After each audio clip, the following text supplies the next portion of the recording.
प्रदेश के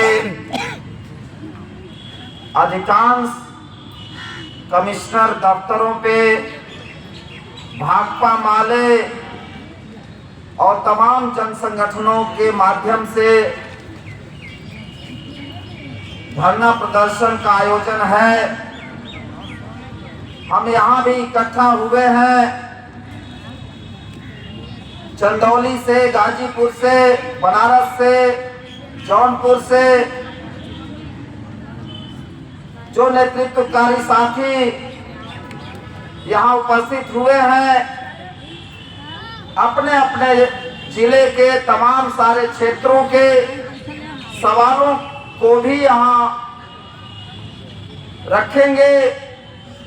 प्रार्थना पत्र भी कमिश्नर महोदय को संबोधित देंगे और हम लोग जो केंद्रीय मांग पत्र है जो इस धरने के माध्यम से मुख्यमंत्री महोदय को जाना है वो भी हम लोग देंगे। जो भी सक्षम अधिकारी आएंगे हमारे धरने के बाद जो मार्च शुरू होगा उन्हें हम ज्ञापन सौंपेंगे। साथियों, हम चंदौली जिले में भी अभी 9 तारीख को एक अलीनगर थाना है उसका घेराव हम लोगों ने किया था और सवाल था वो बेटी यहाँ आई हुई है 4:30 बजे भोर में शौच से लौट रही थी और 3 लोगों ने मिलकर के उनके साथ छेड़खानी की, बलात्कार की कोशिश की, असफल होने पर मारा, सर फटा, खून बहा। लेकिन चंदौली का एसपी कहता है कि उन्हीं लोगों ने मारा, क्या तुमने देखा? अभी ताजा घटना है,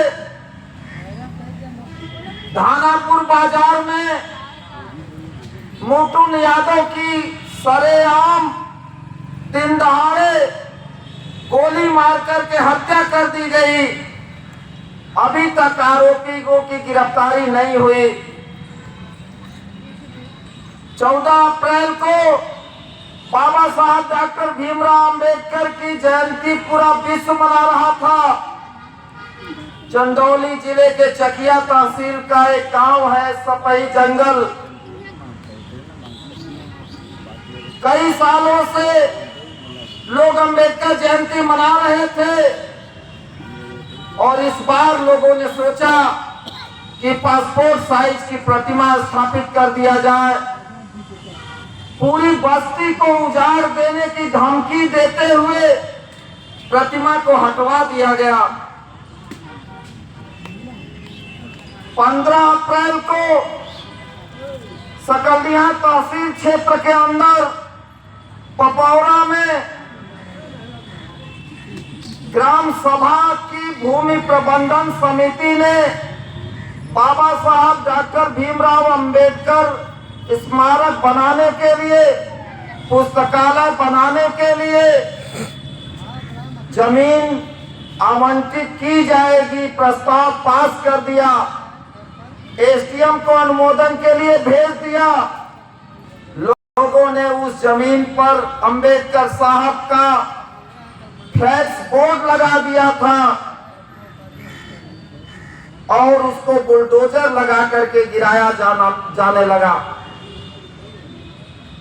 ये कुछ घटनाएं जो मैं आपके सामने रख रहा हूं, ये केवल चंदौली में नहीं है, पूरे प्रदेश के अंदर और पूरे देश भर के अंदर इस तरह की घटनाएं रोज घट रही हैं।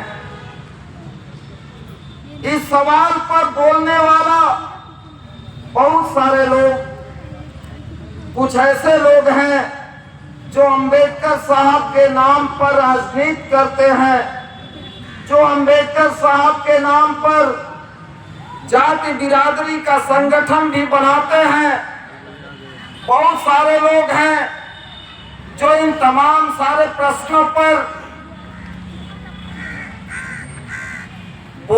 रहते हैं, लेकिन जब पूरे प्रदेश के अंदर ये दमन चक्र शुरू है, इस पर बोलने की हिम्मत किसी के अंदर नहीं है।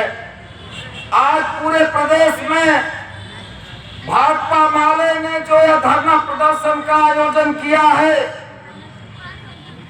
यह सिर्फ एक चेतावनी है उत्तर प्रदेश सरकार के लिए।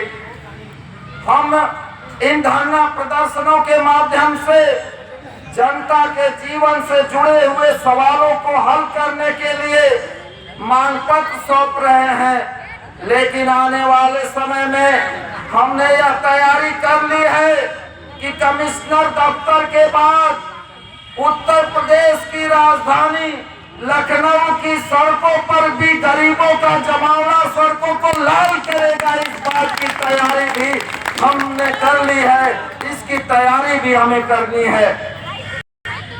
साथियों, आप जानते हैं हमारे तमाम साथी 4 गाड़ियां जाम में फंसी हुई थी, अब धीरे धीरे आ रही हैं। हमारे साथी लोग अभी सैकड़ों की संख्या में आना बाकी है। हम इस बात को कहना चाहते हैं, यहाँ हम धरना प्रदर्शन करने आए, हमारे लिए भी सीमा बना दी गई है। हमारे लिए बताया जा रहा है कि आपको सिर्फ 2:20 तक अपनी सभा चलानी है। हमारे साथी 2:10 पर यहाँ उपस्थित हो पा रहे हैं।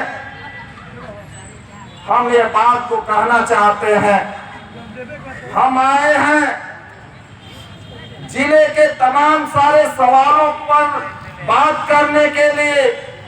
हम आए हैं अपने जिले के तमाम सारे सवालों को कमिश्नर साहब के यहाँ रखने के लिए। हम इस उम्मीद से आए हैं कि यहाँ जो जिलों में जो अधिकारी आप बैठाए हुए हैं, वो अधिकारी गरीबों की बात नहीं सुन रहे हैं। आप हमारे अधिकारी हैं, आप हमारी बात को सुनेंगे।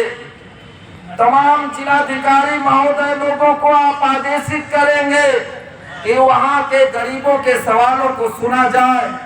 हम आपसे कहना चाहते हैं, आप समय की सीमा निर्धारित मत कीजिए। दिन बहुत बड़ा है, हम चले जाएंगे। दिन अभी सूर्य नहीं डूबेगा, यहाँ से हम निकल जाएंगे, लेकिन हमारी सीमा मत बांधिए। हमको अपनी बात रखने दीजिए। हम अपनी बात रखना चाहते हैं, तब हम कहना चाहते हैं पूरे प्रदेश के अंदर जिस तरीके का माहौल बनाने की कोशिश हो रही है, यह उसी कड़ी का नतीजा है।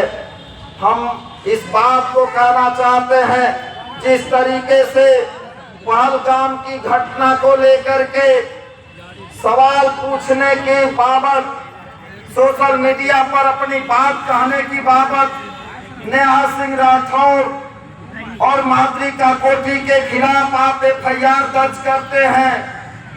हम अपनी बात रखने के लिए आए हैं।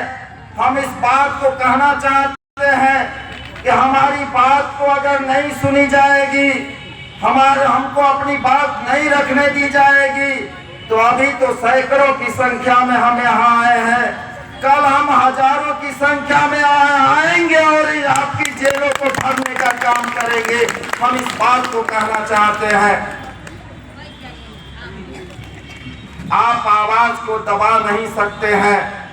हमारे बीच में हमने देखा गांव-गांव जब हम लोग सदस्यता अभियान चला रहे हैं, सरकार कह रही है हमने गरीबों को बहुत सारी सुविधाएं दे दी है। हम देख रहे हैं, हमारे जिगना के साथी हैं, गरीबों की हालत ऐसी है, एक एक घरों में एक एक कमरे में 10-10 परिवार के सदस्य रहने को मजबूर हैं। कोई जमीन नहीं है उनके पास। हमने सवाल को उठाया है कि तमाम जिले के तमाम ग्राम सभाओं में GS प्रति बंजर जमीनें मौजूद हैं, उन जमीनों को गरीबों में बांटा जाए। हम कहना चाहते हैं, यह हत्या का सवाल है। बलात्कार का सवाल है। हम यहाँ बनारस की धरती पर चंदौली से आकर के हमारे साथी जिक्र कर रहे थे खुशी पाल के गायब होने का सवाल। हम इस बात को इस मंच से इसलिए कहना चाहते हैं, हम लोग मिले थे चंदौली के सांसद से जो यहीं बगल में वीरेंद्र सिंह जी जो यहीं बगल में रहते हैं। खुशी पाल के सवाल पर जब हम लोगों ने उनसे बात की तो उनका कहना था कि अरे वो हम लोग जानते हैं, लड़की का परिवार भी जानता है, शिवपुर की पुलिस भी जानती है, वो कहाँ है, वो जहाँ भी है बहुत सुरक्षित है, वो केवल बालिग होने का इंतजार हो रहा है, बालिग हो जाएंगे शादी करके सामने आ जाएंगे। परिवार का कहना है अगर उनके सर्टिफिकेट को मान लिया जाए तो लड़की बालिग हो गई है। लेकिन सांसद महोदय से हम ये कहना चाहते हैं, अगर आपको मालूम है तो खुशी पाल कहाँ है, इस बात का जवाब सांसद को देना चाहिए जिसने इस बात का जवाब दिया था। हम इस बात को कहना चाहते हैं, इस तरह से मामलों को भटकाने की कोशिश नहीं होनी चाहिए। साथियों, तमाम सारे पूर्ववक्ता साथियों ने इस बात को उठाया, जिस तरीके से हमने चंदौली के अंदर भी हमारे साथी लोग हैं, बैराज फार्म के अंदर 2 साल से ज्यादा का समय गुजर गया, जमीन बांटने को लेकर के आंदोलन चल रहा है। चंदौली के जिलाधिकारी कहते हैं कि ये चंदौली जिला प्रशासन की चूक थी, हमको 2018 में ही जब राजा के पक्ष में फैसला आया मुकदमा सुप्रीम कोर्ट में मुकदमा कर देना चाहिए था, लेकिन आज तक जिला प्रशासन ने मुकदमा नहीं किया। चंदौली के जिलाधिकारी से बात होती है, वो कहते हैं कि सुप्रीम कोर्ट पे हमारे लोग गए हुए हैं, रिट दाखिल कर रहे हैं, लेकिन आज तक वो रिट दाखिल हुई कि नहीं हुई, पिछले साल भर से इस बात को चंदौली का जिला प्रशासन कह रहा है। तब हम कहना चाहते हैं कि आज पूरे जिले के अंदर, पूरे प्रदेश के अंदर जिस तरीके से सरकार के हुक्मरान, जिस तरीके से सरकार के अधिकारी काम कर रहे हैं, हम इस बात को कहना चाहते हैं कि वो काम जनता के पक्ष में नहीं हो रहा है। चाहे पुलिस विभाग में हम जाते हैं, चाहे ब्लॉक में हम जाते हैं, चाहे तहसील में हम जाते हैं, गरीबों की बात नहीं सुनी जा रही है। तब हम इस बात को कहना चाहते हैं, हमें आपको इस बात से डरने की जरूरत नहीं है, हमें आपको इस बात से कतई डरने की जरूरत नहीं है कि वह इस दौर में प्रशासन हमारे साथ क्या करेगा। हमने चंदौली के चकिया के अंदर धरते में भी इस प्रश्न को उठाया था, बाबा साहब डॉक्टर भीमराव अंबेडकर के नाम से जमीन आवंटित होनी चाहिए। पिछले 5 महीने से हम संघर्ष कर रहे थे और अभी 4 दिन पहले एक लेटर आया है प्रशासन की तरफ से कि नहीं, वहां पे जमीन आवंटित की जाएगी आपके संघर्षों की ताकत के बल पर। तब हम कहना चाहते हैं और यही बात कहते हुए अपनी बात समाप्त करना चाहते हैं कि जिस तरीके से अगर धरते के अंदर अपने संघर्षों के बदौलत बाबा साहब डॉक्टर भीमराव अंबेडकर के लिए जमीन आवंटित करने के लिए प्रशासन को हम झुका सकते हैं, तो पूरे प्रदेश के अंदर हमें इस मांग को उठानी चाहिए कि तमाम ग्राम सभाओं में अंबेडकर का साहब के नाम से जमीन आवंटित करे सरकार, इस बात का सर्कुलर जारी करे। यही बात कहते हुए आप सभी साथियों को जय भीम, लाल सलाम, इनकलाब।